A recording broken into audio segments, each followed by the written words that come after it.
Welcome in, Prep Extra Podcast. I'm Chris. There's Nate. We're back after a short hiatus last week. Our buddy Colton, still at home with the little lady. He'll be back soon. We miss you, buddy. I'm sure you'll be watching this later, so be sure and write in. Let us know how we're doing. Another week. We're kind of in the grind of the season right now. First week of February. Sub-district's still a couple weeks away. Teams kind of starting to jockey a little bit for playoff points, wild card points, those sorts of things. We're going to get sub-district announcements for girls later this week, actually, for C1, C2, D1, D2. So it's coming, but we're not quite there yet. We're going to run through some boys' rankings today, talk a little city ball. We'll talk a little girls' city ball as well. So let's get right into it. We're going to start with Wahoo in Class C1, Wahoo boys. They jump up to number one this week in C1. That was your preseason number one team. Dropped after they lost to Ashland Greenwood earlier in the year, but on a tear since then. This weekend they beat Class B number 2 Crete. They beat Class B number 7 Beatrice. It's been the capper of a really impressive run for Wahoo. They're 10-0 against Class B competition this year, and they're going to take their shot against the Class A team on Saturday at the Heartland Hoops Classic in Grand Island. They're taking on North Platte, who's a solid Class A team, 11-6, somewhere in there, 12-6. Just really like what I've seen from Wahoo. I've watched them a couple times this year. I watched them against Crete the other night. Just a team that understands how to play basketball, and you kind of know that when you see it, right? They know how to move without the ball. They know how to cut. They hit big shots. They know how to put pressure on an opponent. They know how to close out an opponent. And they don't panic.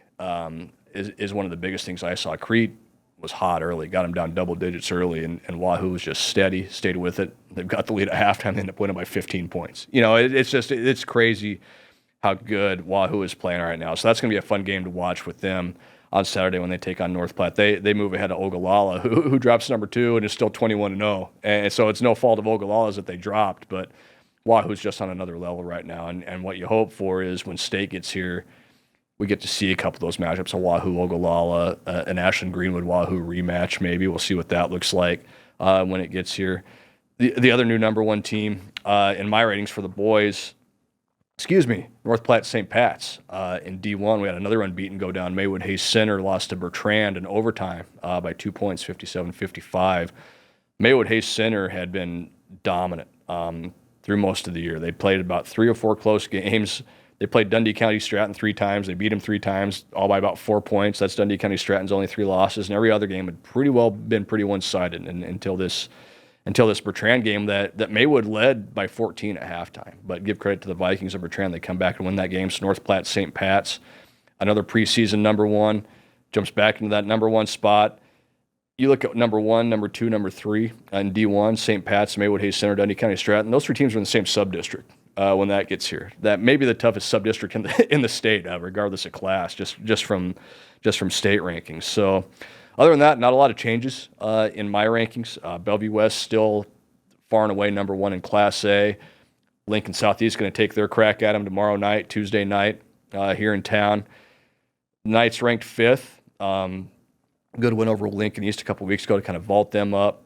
And Lincoln East lost a tough game at Creighton Prep this week in a 5-point game in the Metro. North Star, same thing. Went into the Metro, played Gretna, had a last-second shot to win that game. It bounced off the rim. So couple good showings for Lincoln teams against the Metro teams, which is ultimately how they're going to be measured this year, but came up short in both of those games. But I think that tells you 2 things. One, these Lincoln teams aren't going to go quietly. We know that. I think there's going to be a couple teams, North Star, Southeast, especially East, that are going to be real pains when it gets into district time. And you know how that is, a one-game scenario. The right team gets hot, you could see an upset. We might see a couple upsets with teams like that. So this week, we kind of get back city-on-city play. I mentioned the Southeast Bellevue West game Tuesday, but you're going to have Lincoln East playing Pius later in the week. I think that's going to be a really good boys game. A lot of other inter-city matchups to look forward to as well. A lot of inter-city matchups to look forward to on the girls' side, too. And we were talking about this, Nate, before we came on. I guess, what have you kind of seen? We'll start in the city first. What have you kind of seen just from the city's girl teams over these last couple weeks? Yeah, Lincoln East is playing its best basketball of the season right now. They had a little bit of a tough start with the first-year head coach, Alex McCleary, but they're starting to figure it out. They have a lot of talent on that team. They're starting to get the pieces put together. Really balanced offense overall. They played really scrappy on defense. 7 wins in a row. They have Pius now on Friday night, probably the biggest city game so Yeah. far of the season here on the girls' side. In Pius, too, you mentioned them. Their girls' team is playing really well right now.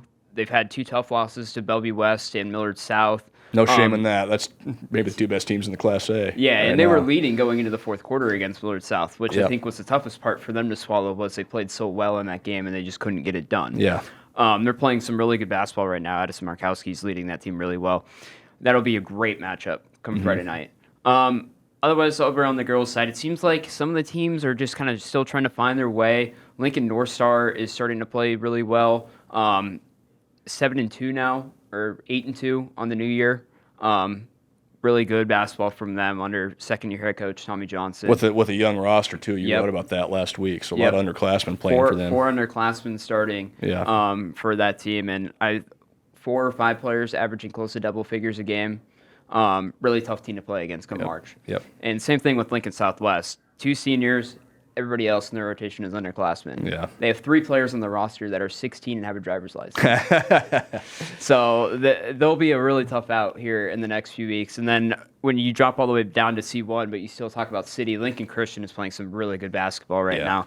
They're a really fun team to watch. They get up and down the floor. Their goal per game is to score 50 points. They kind of feel disappointed if they don't get to 50, which will be kind of interesting to see come postseason time when games start to really slow down and bog down on offense. So we'll see, but they're playing some really good basketball in a loaded C1. Yeah, C1's maybe one of the more loaded classes in the state this year on the girls' side. A couple teams in Class B playing really well too. Norris has been playing some good basketball recently. You see York, Beatrice, Waverly all in the top 10 as well. So outside of the city a little bit, but still 4 area teams that have been playing really well as the calendars turn to the new year. Yeah, Class B is just kind of one of those situations where it's who might be able to push Elkhorn North or Omaha Skutt to the limits. And we saw Waverly do that, the EMC tournament. Waverly's now won 7 in a row, I believe it is, or pretty close to that. They've played some really good basketball here in the month of January. So we'll see what, one of those, Class B teams can do. Sydney's playing well out west. Nobody's really talking about them too much. But Norris, York, Beatrice, 2 really good, all 3 of those really good defensive teams that, if you play an Omaha Skutt or an Elkhorn North, you might be able to get a game in the 40s and you make a couple more shots and you could be in some trouble. Well, that's just it. It's like you said in the postseason, it slows down. You're going to see a lot of games in the 40s, maybe even the 30s. And if you can catch a team on the right night or the wrong night, a Waverly, a Norris, a Beatrice could jump up and nip one of those favorited teams. So, like we said, easy breezy, quick this week. We're going to get out of here, give you a quick update so you can watch this over your morning coffee or over your lunch break in the next couple days. We'll have more in-depth analysis as we get closer to sub-districts, districts, and state. Like we said, sub-district girls pairings start coming out this week. So seems like it's a ways off yet. We're not that far away. Girls state tournament first weekend in March. Boys the weekend after that. So it's going to be here before you know it. So until next time, be sure you're going to journalstar.com, prepextra.com. We'll have all your coverage there, and thanks for watching.